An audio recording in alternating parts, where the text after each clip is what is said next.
Good morning class 12। आज का हमारा टॉपिक है आरसी सर्किट को सॉल्व किस तरीके से किया जाता है। ठीक है, आरसी लास्ट वीडियो में आप कॉम्बिनेशन ऑफ सेल सीख चुके हैं और इस वीडियो में मैं आपको सिखाऊंगी कि जिस सर्किट के अंदर रजिस्टर और कैपेसिटर साथ में लग जाते हैं उस टाइप के सर्किट को सॉल्व किस तरीके से किया जाता है। ठीक है, तो आज का हमारा टॉपिक है how to solve RC circuit. देखिए, आरसी सर्किट को सॉल्व कैसे किया जाता है उससे पहले आपको बिहेवियर पता होना चाहिए कि आर और सी जब इकट्ठे कंबाइंड फॉर्म में लग जाते हैं तो वो कैसे बिहेव करते हैं। ठीक है, देखिए ये आपके पास एक कैपेसिटर है, या आपके पास एक रेजिस्टर है, आर इसका रेजिस्टेंस है। यहाँ मैंने एक बैटरी लगा दी V वोल्ट की और यहाँ मैंने एक स्विच लगा दिया। ठीक है, मैं बात कर रही हूँ इनिशियल स्टेज की बात कर रही हूँ। मैं यहाँ आरसी सर्किट के 3 स्टेज डिस्कस करूंगी। पहला है इनिशियल स्टेज, जिस टाइम पे आप जिस इनिशियल स्टेज को t=0 भी बोल सकते हैं और इनिशियली कैपेसिटर के अंदर कोई भी चार्ज नहीं होगा, क्योंकि जब आप इस बैटरी को यहाँ से क्लोज करेंगे तब इस स्विच को यहाँ से क्लोज करेंगे तब इस बैटरी से चार्ज जो है वो कैपेसिटर में ट्रांसफर होना स्टार्ट होगा, तभी आपका कैपेसिटर चार्ज होगा। तो इनिशियल स्टेज में कैपेसिटर के पास कोई भी चार्ज नहीं होगा। You can say Q = 0 for capacitor, क्योंकि अभी कैपेसिटर चार्ज होना स्टार्ट हुआ ही नहीं है। ठीक है, ये बात बहुत इंपॉर्टेंट है कि इनिशियल स्टेज में कैपेसिटर के अंदर कोई भी चार्ज आपका नहीं होगा। ये V वोल्ट की बैटरी है, यहाँ V यहाँ 0, इसको आपने जस्ट क्लोज किया ही है अभी स्विच को, तो यहाँ 0 तो यहाँ भी कितना 0, यहाँ पे कितना 0, यहाँ कितना V और यहाँ कितना V। ठीक है, आगे मेरी बात समझ में। कैपेसिटर में अभी कोई चार्ज स्टोर नहीं है, मतलब यहाँ कोई पोटेंशियल का ड्रॉप नहीं हुआ है, इसका मतलब यहाँ पे भी पोटेंशियल कितना होगा 0 होगा। ठीक है, इनिशियल स्टेज की बात कर रहे हैं, आगे स्टेज में आपको दिखाऊंगे कि यहाँ पोटेंशियल 0 नहीं होगा इस पॉइंट पर। ठीक है, तो आर रजिस्टर कितने पोटेंशियल डिफरेंस के बीच में है, V-0 V, तो यहाँ करंट फ्लो करेगा I, इसकी वैल्यू कितनी हो जाएगी V/R। इसका मतलब इनिशियल स्टेज में कैपेसिटर के अंदर कोई चार्ज नहीं होता, लेकिन रजिस्टर के अंदर करंट का फ्लो होता है। You can say V = Q/C is 0 for capacitor. तो ये चार्ज ही नहीं है तो पोटेंशियल डिफरेंस कैसे होगा, वो भी नहीं हो सकता। लेकिन जो करंट है रजिस्टर के अंदर वो कितना होगा, V/रजिस्टर। ठीक है, तो आप ये बोल सकते हैं, आप इसको शॉर्ट सर्किट कैपेसिटर बोल सकते हैं, शॉर्ट सर्किट कैपेसिटर, क्योंकि इस इनिशियल स्टेज में कैपेसिटर में कोई करंट कोई चार्ज फ्लो नहीं कर रहा। तो इस डायग्राम को आप इस तरीके से बना सकते हैं, इस डायग्राम को आप इस तरीके से बना सकते हैं अगर आपसे वो न्यूमेरिकल में इनिशियल स्टेज में काम करा रहा है। लेकिन आपको मैं पहले तीनों स्टेज समझ लो, फिर समझाती हूँ आपको कि आपके न्यूमेरिकल किस स्टेज के ऊपर आएंगे। ठीक है, तो जब भी हम इनिशियल स्टेज की बात करेंगे आरसी सर्किट में, कैपेसिटर में कोई चार्ज स्टोर नहीं होगा, रजिस्टर में करंट फ्लो होगा कितना V/R। अगर कैपेसिटर में कोई चार्ज स्टोर नहीं हो रहा है तो इसको हम शॉर्ट सर्किट कैपेसिटर बोल सकते हैं और कैपेसिटर को हम यहाँ से रिमूव कर सकते हैं। ठीक है, तो ये हमारा इनिशियल स्टेज हो गया। अब हम बात करते हैं जो बीच वाली सेकंड स्टेज को इंटरमीडिएट स्टेज करेंगे। जब थोड़ी देर हो चुकी है की को क्लोज किए और कैपेसिटर के अंदर थोड़ा बहुत चार्ज आ चुका है, उसको हम इंटरमीडिएट स्टेज कहेंगे आपकी। तो मान लीजिए आपका यही सिचुएशन है, आपके पास R और C, ये बैटरी लगी है V वोल्ट की, ये स्विच है, इसको आपने क्लोज कर रखा है। यहाँ पे चार्ज आ गया -Q, यहाँ पे चार्ज आ गया +Q, ये 0 ये V, यहाँ 0 यहाँ 0 यहाँ V, तो यहाँ पे V और यहाँ पे V। ठीक है, अब यहाँ पे पोटेंशियल कितना होगा, अब यहाँ पोटेंशियल 0 नहीं होगा। क्यों नहीं होगा, क्योंकि कैपेसिटर के अंदर कुछ चार्ज आ चुका है। चार्ज कितना आ चुका है, Q आ चुका है, तो पोटेंशियल डिफरेंस कितना हो जाएगा, Q/C। आपको पता है V = Q/C होता है कैपेसिटर के लिए, Q = C भी होता है। इसका मतलब R किस पोटेंशियल डिफरेंस के बीच में है, V और Q/C। तो यहाँ करंट कितना फ्लो करेगा, V - Q/C /R। ये वो करंट है जो रजिस्टर के अंदर फ्लो करेगा। आगे मेरी बात समझ में। तो इंटरमीडिएट स्टेज में कैपेसिटर के अंदर भी चार्ज फ्लो करता है और रजिस्टर के अंदर भी करंट फ्लो करता है, इसको हम इंटरमीडिएट स्टेज कहते हैं। और ये चार्ज स्टोर एकदम से नहीं होता, मतलब बहुत टाइम लगता है, इसके प्रोसेस होते हैं, कुछ ग्राफ्स होते हैं कि कैपेसिटर के अंदर चार्ज स्टोर होता कैसा है। पहले आपका एक यूनिट आएगा इलेक्ट्रोमैग्नेटिक इंडक्शन, फोर्थ यूनिट है आपका 12th क्लास में। उसमें ये टॉपिक पहले सिलेबस में मेंशन था कि चार्ज स्टोर कैसे होता है, पूरी प्रोसेस हमको समझानी होती थी, लेकिन अब वो आपके सिलेबस में मेंशन नहीं है। फिर भी जब हम वो यूनिट करेंगे आपको मैं कुछ ग्राफ से समझाऊंगी कि चार्ज स्टोर होता कैसे है कैपेसिटर में। पहले एकदम से फास्ट होता है, फिर धीरे धीरे होता है, एक्सपोनेंशियली कैसे वो वेरी करता है, वो हम सब डिस्कस करेंगे फोर्थ यूनिट में, ठीक है। अभी आपके लिए इतना समझना है कि किस किस स्टेज में ये चीज कैसे काम करती है आपके पास, ठीक है। चलिए अब हम बात करते हैं थर्ड स्टेज की, फाइनल स्टेज की। फाइनल स्टेज बहुत इंपॉर्टेंट है, इसको टी इक्वल टू इंफिनिटी लेके चलते हैं जब कैपेसिटर फुली चार्ज हो चुका है। इस स्टेज में कैपेसिटर फुली चार्ज होगा, कैपेसिटर फुली चार्ज होगा आपका इस स्टेज के अंदर, और इस स्टेज को हम स्टीडी स्टेट कहेंगे। आपको न्यूमेरिकल्स में वो स्टीडी स्टेट ही देगा, तो आपको समझना चाहिए कि वो फाइनल स्टेज की बात कर रहा है, स्टीडी स्टेट कहेगा इसको वो। कैपेसिटर फुली चार्ज हो चुका है, मान लीजिए capacitor fully charge capital Q charge के ऊपर होता है, माइनस क्यू प्लस क्यू, ये रजिस्टर, ये आपका बैटरी, ये आपका स्विच, ठीक है, इसको क्लोज कर रखा है, ये 3 वोल्ट की बैटरी, ठीक है। आगे मेरी बात समझ में इस केस में, तो देखिए यहाँ पोटेंशियल V, यहाँ जीरो, यहाँ भी जीरो, यहाँ भी और यहाँ पे भी। अब यहाँ पे कितना पोटेंशियल होगा, यहाँ होगा capital Q by C, capital Q by C क्या होगा आपका यहाँ पे पोटेंशियल हो जाएगा। तो करंट कितना फ्लो करेगा, बहुत बड़ा इंटरेस्टिंग केस है ये, करंट कितना फ्लो करेगा रजिस्टर के अंदर, V minus Q by C divide by R. ये I is equal to V by R होता है, V कौन सा पोटेंशियल डिफरेंस, तो R किस किस के पोटेंशियल डिफरेंस के बीच में है, V और Q बाई सी के। कैपिटल Q किसके इक्वल होता है, CV के इक्वल, फॉर्मूला पुट करें C minus CV divide by C divide by R, C से C cancel, V minus V कितना होता है, जीरो। अरे ये क्या हो गया, इसका मतलब जब भी आपका RC सर्किट स्टीडी स्टेट में आएगा, यानी कि जब भी RC सर्किट के अंदर कैपेसिटर फुली चार्ज होगा, रजिस्टर में कोई करंट फ्लो नहीं करेगा, यानी कि उसके दोनों टर्मिनल सेम पोटेंशियल डिफरेंस के ऊपर आपके हो गए, रजिस्टर के अंदर आपका कोई भी जो करंट है वो फ्लो नहीं करेगा। इसका मतलब इनिशियल स्टेज में कैपेसिटर के अंदर कोई चार्ज नहीं जा रहा था, और फाइनल स्टेज के अंदर रजिस्टर के अंदर कोई भी करंट फ्लो नहीं करेगा। क्यों नहीं करेगा, क्योंकि आपका जो कैपेसिटर है वो फुली चार्ज हो चुका है, ठीक है, फुली चार्ज हो चुका है आपका। एक तरीके से आप इसको बोल सकते हैं open circuit capacitor, open circuit capacitor, इसको आप ओपन सर्किट कैपेसिटर का नाम दे सकते हैं। और आपकी जो न्यूमेरिकल्स आएंगे वो थर्ड स्टेज के ऊपर ही आएंगे। अगर एग्जाम में कुछ भी मेंशन नहीं है तो बाय डिफॉल्ट आप न्यूमेरिकल को स्टीडी स्टेट में सॉल्व करेंगे। अगर कुछ भी मेंशन करके देगा आपको कि आपको न्यूमेरिकल किस स्टेज में सॉल्व करनी है, फिर भी कुछ भी मेंशन नहीं है तो आपको थर्ड स्टेज में आपके न्यूमेरिकल्स को सॉल्व करना, ठीक है। फर्स्ट स्टेज इतनी इंपॉर्टेंट नहीं है, पता क्वेश्चन आ भी गया तो वैसे आएगा नहीं, डोंट वरी। इंटरमीडिएट स्टेज तो आपके सिलेबस में ही नहीं है, बोर्ड लेवल में है ही नहीं, तो आपके जो न्यूमेरिकल्स आएंगे वो किस पे आएंगे, स्टीडी स्टेट के ऊपर आएंगे, ठीक है। तो जब हम कुछ न्यूमेरिकल सॉल्व करेंगे आपको मेरी बात समझ में आ जाएगी। जो आपको मैंने समझाया आपसे एग्जाम में कोई नहीं पूछने वाला, सिर्फ न्यूमेरिकल सॉल्व करने में आपको आसानी हो जाए, इसलिए मैंने आपको ये सर्किट, ये जो आपका आर्टिकल है ये सॉल्व कराया है। तो स्टीडी स्टेट में अब आप ध्यान रखना, उस ब्रांच में करंट फ्लो नहीं करेगा जिसके अंदर कैपेसिटर जुड़ा है। स्टीडी स्टेट में एक बात ध्यान रखना, इस बात को चाहे नोटबुक में लिख लो, उस ब्रांच में कोई करंट फ्लो नहीं करेगा जिस ब्रांच में कैपेसिटर जुड़ा है, क्योंकि कैपेसिटर फुली चार्ज हो चुका है, उसने अपने गेट बंद कर दी। आगे मेरी बात समझ में, ठीक है। कुछ न्यूमेरिकल सॉल्व करते हैं, आपको मेरी बात बहुत अच्छे से समझ में आ जाएगी, ठीक है। चलिए क्वेश्चन सॉल्व करते हैं हम। आप जो भी बुक फॉलो करते हैं उसमें आपको आरसी सर्किट से रिलेटेड कुछ न्यूमेरिकल जरूर देखने को मिलेंगे, जिसको देख के आप अब तक कंफ्यूज हो रहे थे सॉल्व करना कैसे। आज की वीडियो से आपका उस प्रॉब्लम का भी सॉल्यूशन हो जाएगा कि आरसी सर्किट से क्वेश्चन को कैसे सॉल्व किया जाए, ठीक है। क्वेश्चन देखते हैं। क्वेश्चन गिवन है आपको, ये 2 ओम का रेजिस्टर गिवन है, ये कैपेसिटर गिवन है आपको यहाँ पे 2 माइक्रोफैरेड का, और यहाँ पे आपको एक रेजिस्टर गिवन है 2 ओम का,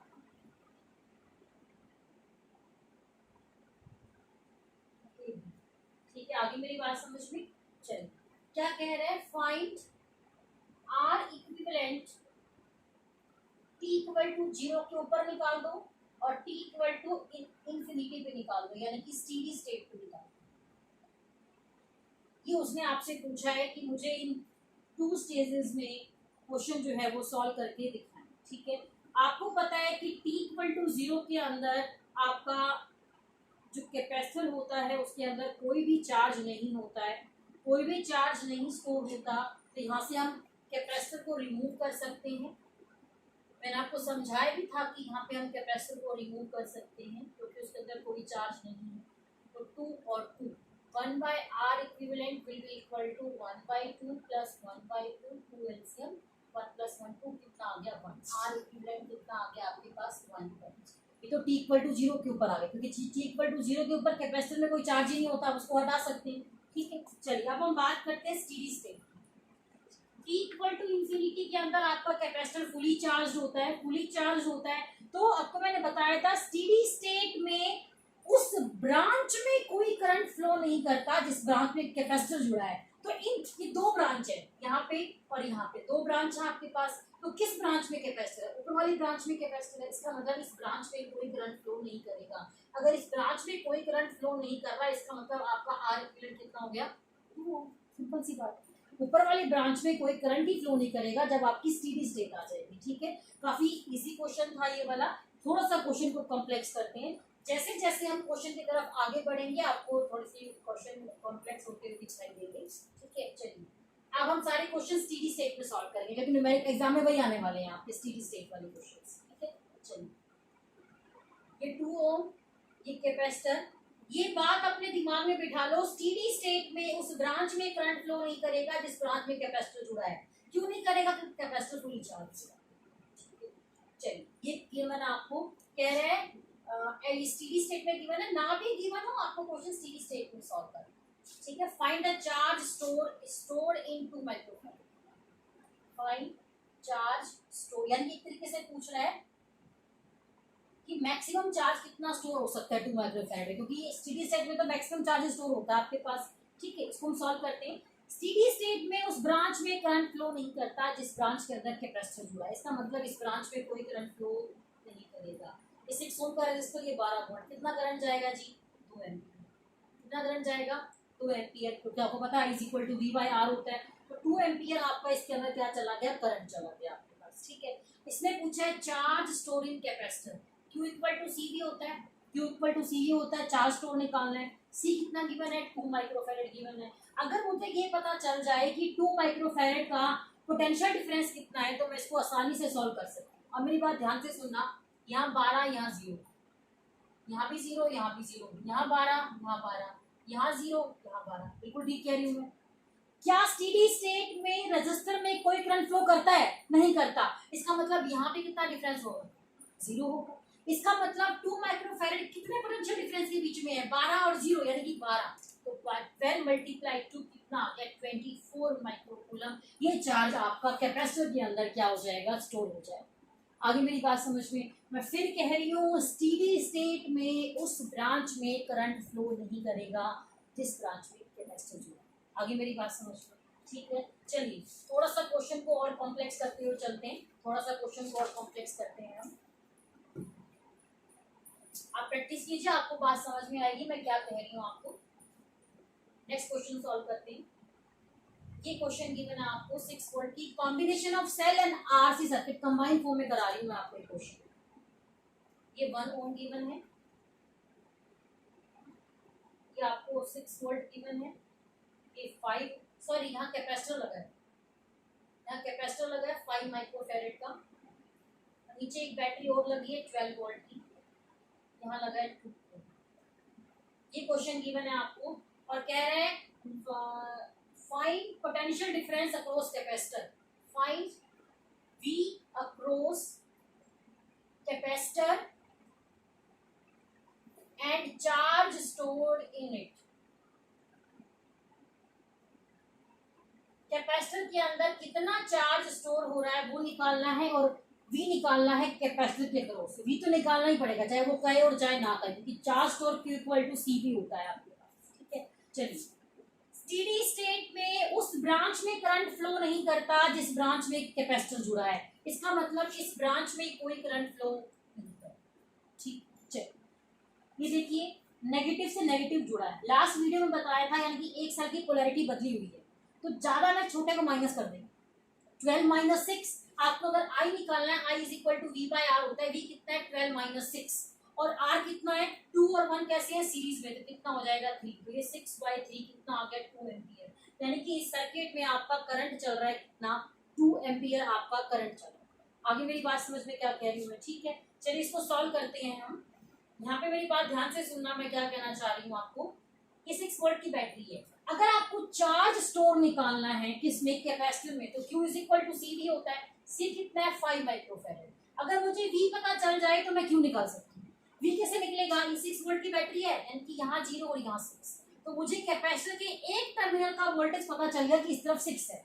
अगर मुझे यहाँ भी पता चल जाए तो दोनों को माइनस करके मैं डिफरेंस निकाल सकती हूँ। ठीक है, देखते हैं कि कितना पता चलेगा। अब यहाँ जो आपका पोटेंशियल डिफरेंस होगा वही यहाँ पे होने वाला है, क्योंकि वो कैपेसिटर लगा ही नहीं हुआ। तो यहाँ पे कितना होगा, करंट कितना है 2 एम्पियर, 2 ओम का रेजिस्टर, तो यहाँ वोल्टेज कितनी हो जाएगी 4 वोल्ट। 2 मल्टीप्लाई 2 कितना होता है 4, V equal to I R होता है ना आपके पास। तो इसके अक्रॉस 4 वोल्टेज ड्रॉप हो जाएगी, 4 आपको यहाँ मिल जाएगा, यहाँ 4, तो यहाँ पे कितना मिलेगा 4 मिलेगा। तो कितना वोल्टेज हो गया, 6 माइनस 4 कितना होता है 2, तो कितना आ गया आपका 10 माइक्रोकूलम चार्ज हो गया किसके अंदर, कैपेसिटर के अंदर स्टोर हो गया। आगे मेरी बात समझ में क्या कह रही हूँ मैं, ठीक है। यहाँ 6 है आपके पास, इसके अंदर 4 वोल्ट ड्रॉप हुआ है, तो यहाँ 4 और यहाँ भी 4, 6 माइनस 4 कितना हो गया 2, तो 2 आपको क्या मिलता है वोल्टेज। आप ऊपर से भी देख सकते हैं इसको, जैसे आप कंफर्टेबल लगे, आपको आंसर फिर भी सेम रहने वाला, आप कहीं से भी देख सकते हैं इसको। पोटेंशियल डिफरेंस कभी चेंज नहीं होता आपका इस तरीके से, ठीक है। एक क्वेश्चन आपको प्रैक्टिस के लिए दे रही हूँ मैं, ट्राई करना इस क्वेश्चन को। ये 6 ओम का रेजिस्टर गिवन है, यहाँ एक कैपेसिटर गिवन है, और यहाँ एक 2 ओम का और रेजिस्टर गिवन है। ये कैपेसिटर आपका 2 माइक्रोफैरड का है, यहाँ एक बैटरी लगी है 12 वोल्ट की। Find charge store in capacitor, find charge store in capacitor, और इस क्वेश्चन का आपका आंसर आएगा 6 माइक्रोकूलम। आप इस क्वेश्चन को क्रॉस चेक कर सकते हैं सॉल्व करने के बाद, ठीक है। ये आपका होमवर्क क्वेश्चन है, इसको आप सॉल्व कीजिए, ठीक है। चलिए नेक्स्ट क्वेश्चन देखते हैं, नेक्स्ट क्वेश्चन देखते हैं कि नेक्स्ट क्वेश्चन कैसा है आपका।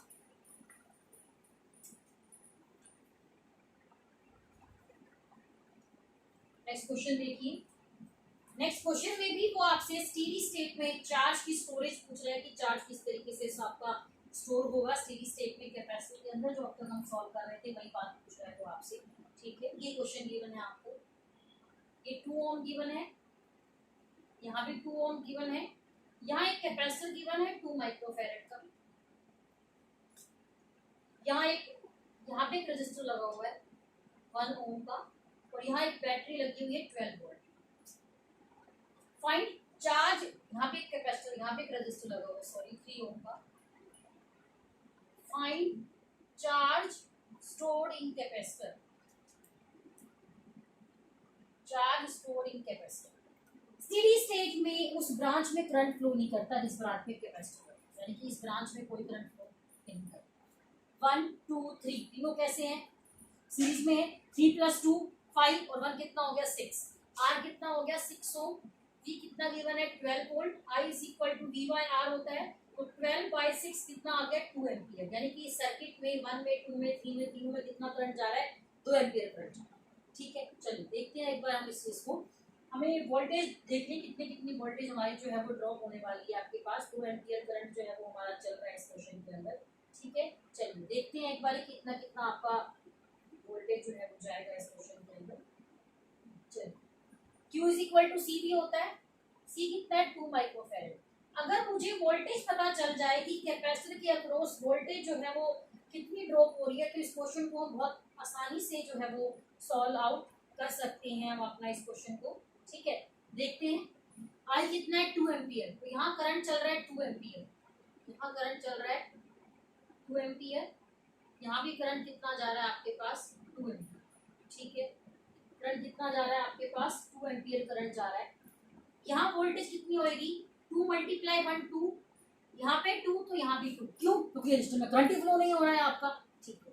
यहाँ वोल्टेज कितनी होगी 3 × 2 6, तो यहाँ भी 6 हो जाएगी आपके पास। तो 6 माइनस 2 कितना होता है आपके पास, 6 माइनस 2 4 हो गया, तो आपका करंट कितना होगा 8 माइक्रोकूलम जो है आपका चार्ज जो है इस कैपेसिटर के अंदर जो है वो स्टोर हो जाएगा आपके पास। ठीक है, इस टाइप से जो है आप इस क्वेश्चन को सॉल्व आउट कर सकते हैं।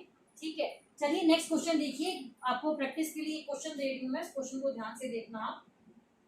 ये क्वेश्चन गिवन है आपको, 6 ओम गिवन है आपके पास, यहाँ गिवन है 4 ओम, एक रजिस्टर और गिवन है, एक कैपेसिटर और लगा रखा है आपका यहाँ पे,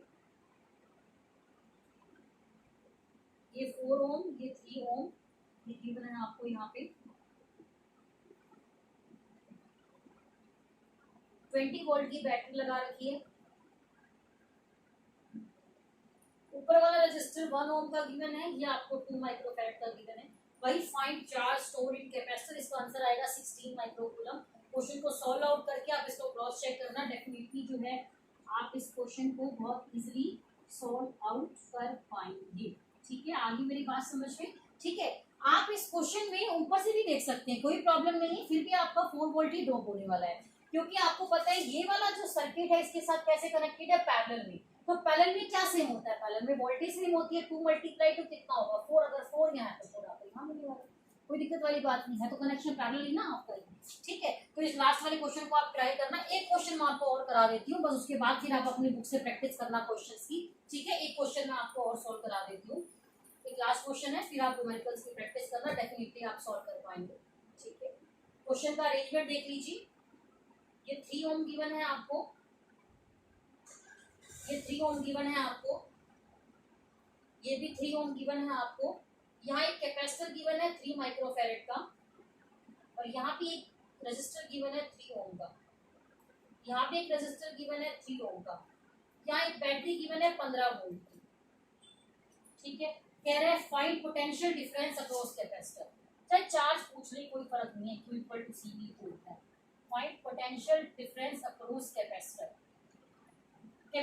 उस ब्रांच में करंट फ्लो नहीं करता जिस ब्रांच में कैपेसिटर लगा, यानी कि इस सर्किट को मैं ऐसे बना सकती हूँ, 3 ओम 3 ओम 3 ओम 3 ओम 15 वोल्ट, ये गिवन है। ठीक है, इस सर्किट को ऐसे बना सकते हैं क्योंकि उस ब्रांच में करंट फ्लो ही करेगा, ये ब्रांच है आपके पास पूरी, किसके साथ ये सीरीज कनेक्शन में जुड़ा है ना, तो इसमें करंट फ्लो नहीं करेगा। ठीक है, तो इसको हम यहाँ से रिमूव आउट कर सकते हैं। चलिए देखते हैं एक बार कि कितना कितना आपका जो पोटेंशियल डिफरेंस है वो आपका यहाँ क्रिएट होने वाला है, उस चीज को एक बार देख लेते हैं। ठीक है, चलिए देखते हैं एक बार इसको, यहाँ से करंट आई गया, इस क्वेश्चन में देखते हैं, यहाँ से करंट आई चला गया, आई यहाँ गया, मान लीजिए यहाँ I1 चला गया, तो यहाँ कितना जाएगा I माइनस आई। आगे मेरी बात समझ में? इधर से घूम के कितना आ रहा है I1 आ रहा है, इधर से I माइनस I1 आ रहा है, इधर से I1 आ रहा है, I minus I1 plus I1 कितना हो गया I, यानी यहाँ कितना जाएगा I के बच जाएगा। आगे मेरी बात समझ में क्या कह रही हूँ? ठीक है, पहले इसका रजिस्टर निकाल लेते हैं, कितना होगा 3 और 3 6 सीरीज में है, 6 और 3 1/6 1/3 पैरेलल में 2 3 प्लस 2 कितना हो गया 5, R इक्वल टू 5 ओम आ गया।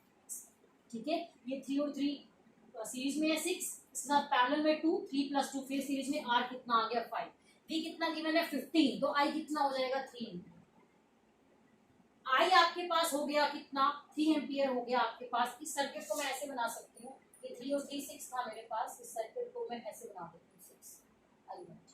आपको पता है इन दोनों के अक्रॉस पोटेंशियल डिफरेंस क्या होगा सेम, क्योंकि ये पैरेलल कनेक्शन में, तो हम लिख सकते हैं 6I1 is equal to 3 multiply I minus I. I into R क्या होता है, वोल्टेज ही तो होती है, इन दोनों का मैंने पोटेंशियल डिफरेंस इक्वल कर दिया। I की वैल्यू कितनी है 3, I की वैल्यू यहाँ 3 पुट करके आपको I1 की वैल्यू मिल जाएगी 1 एम्पियर। तो अब आपके पास I की वैल्यू भी है और आपके पास I1 की वैल्यू भी है। ठीक है, अब आपको पोटेंशियल डिफरेंस निकाल के दिखाना है हमारा कितना निकलेगा आपका इसके अक्रॉस। ठीक है, एक बार हम देख लेते हैं इसको कितना जो है वो आपका जाएगा यहाँ से। ठीक है, चलिए इस क्वेश्चन को एक बार देख लेते हैं। तो यहाँ से अब ये I कितना हो गया 3 और I1 कितना हो गया 1 हो गया आपके पास। ठीक है, एक बार मैं सर्किट को रीड्रॉ कर देती हूँ जो हमने पहले बनाया था, वहीं से आपको पोटेंशियल डिफरेंस समझा पाऊंगी मैं। ये 3 ये 3 ओम, ये डायग्राम मैंने बनाया था, 15 वोल्ट था ना, तो यहाँ पे हमारा ये कैपेसिटर लगा हुआ था इस टाइप से। अब मुझे इसके अक्रॉस पोटेंशियल डिफरेंस देखिए, ठीक है, ये 15 वोल्ट की बैटरी, यहाँ 0, यहाँ 15, यहाँ भी 15, यहाँ भी 15, यहाँ 0, यहाँ 0, यहाँ 0, क्यों? क्योंकि रजिस्टर में करंट ही फ्लो नहीं करता आपका स्टेडी स्टेट के अंदर। अच्छा, 15 यहाँ हो गया, यहाँ करंट कितना जा रहा था? यहाँ करंट जा रहा था I1, I1 कितना है? 1, यानी कि यहाँ पे वोल्टेज कितनी ड्रॉप होएगी? 3 × 1 3 हो जाएगी, तो 15 - 3 का कितना हो जाएगा? 12। जब 15 में से 3 ये ले गया तो यहाँ कितना जाएगा? 12 जाएगा। यहाँ 12, यहाँ 0, तो कितना पोटेंशियल डिफरेंस होगा आपका कैपेसिटर के अंदर? उस 12। अगर चार्ज पूछ रहे हैं तो Q इक्वल टू C भी करके दिखा देना, आपका चार्ज भी निकल जाएगा। ठीक है, इस टाइप से आप RC सर्किट को सॉल्व कर सकते हैं। आप जो भी बुक फॉलो करते हैं वहां से इन क्वेश्चन को प्रैक्टिस कीजिए और डेफिनेटली बहुत इजीली तरीके से आप RC सर्किट के क्वेश्चन को सॉल्व आउट कर पाएंगे। All the best.